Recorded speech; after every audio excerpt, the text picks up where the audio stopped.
Ever walked into a business meeting in English and felt, well, just a little bit unsure? Yeah, you are definitely not alone.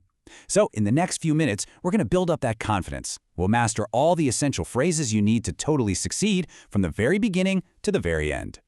You know that feeling when you're under pressure, searching for just the right words? Does that sound familiar? Look, that anxiety is completely normal. I mean, it happens to everyone, especially when you're trying to make a great impression and really contribute, right?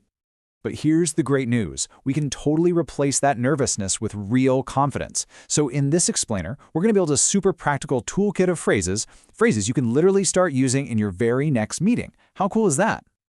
All right, first things first. A really successful meeting, it actually begins way before anyone even sits down at the table. Seriously, it all starts with solid preparation and super clear communication about the logistics. So, the very first key action is to arrange a meeting. It's a simple phrase, but it signals, hey, I'm getting this planned and on the calendar. Think of it as the starting block for the whole entire process. And here's exactly how you put that into practice. See how direct this is? Instead of that vague, when works for you, proposing a specific time like this is so much more professional and proactive. And you know what? It helps you avoid those endless back and forth emails. It just moves everything forward, instantly. Okay, so once you've got a time, you need a space. Whether that's a physical room or even a virtual one. The key phrase you need here is book a meeting room. Simple, right? This just covers that essential step of locking down your location. And boom! Here's how you confirm that you've taken care of it. In just one short sentence, you've told everyone the location, the start time, and the end time. It's so efficient, and it just shows everyone that you are totally on top of all the details. All right, the meeting's booked. Now, it's time to actually start. A really strong kickoff sets the tone for the entire discussion. So let's dive into how to do that with a clear purpose and a solid agenda. A really powerful meeting opening, it follows this simple three-step recipe. First, you state the purpose. Why are we all here? Second, you outline the agenda. What are we going to talk about? And third, you clarify the roles. Who's leading each part? Let's break each of those down. Okay, step one is probably the most critical of all, the meeting purpose. This is like your North Star for the meeting. By stating it super clearly right at the beginning, you make sure everyone in the room is focused on the exact same goal. Here is a perfect example. See, it's direct, it's simple, and there's absolutely no room for confusion. Everyone in the room immediately gets what the topic is. That is the power of clarity, right in your very first sentence. All right, now for step two. Once everyone knows the why, you've got to give them the what and when. The agenda is basically your roadmap. It guides everyone through all the topics in a clear, logical order, so no one gets lost.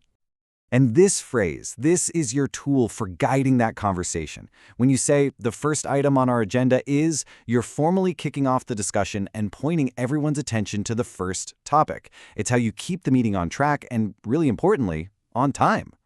And finally, we have step three. This one's all about efficiency and respect, actually. By clarifying who will discuss the details, you're managing the flow of the conversation and making sure the right expert is speaking on each topic. And here it is in action. This phrase just so smoothly hands over the floor. It introduces your colleague, their department, and sets really clear expectations for everyone. It just helps the meeting run like a well-oiled machine. Okay, so the meeting is flowing super smoothly. Now we get to the core of so many business discussions. The data. Let's look at the key phrases you need for presenting charts and reports in a way that's actually effective. So when you're presenting any kind of visual, you have to orient your audience first. The phrase, "the chart shows," is the absolute simplest way to direct everyone's eyes and explain exactly what they're looking at. This makes sure that nobody gets lost. Now, after you've presented the data, you need to state the main conclusion. Using a word like overall is a great signal that you're about to give the main takeaway. This phrase just summarizes that key insight from all the numbers, making it super easy for everyone to grasp. And right here, you can see the story in the data, right? Sales grow from October, and then they peak in December.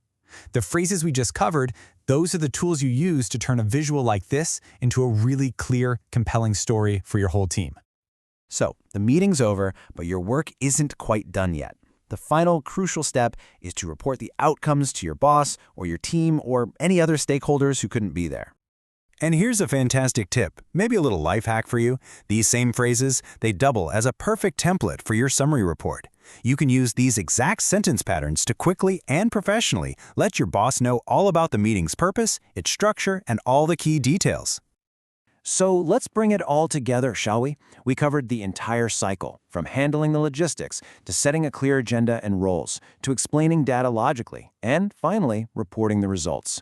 Mastering these areas will absolutely transform your confidence and how effective you are in any English meeting.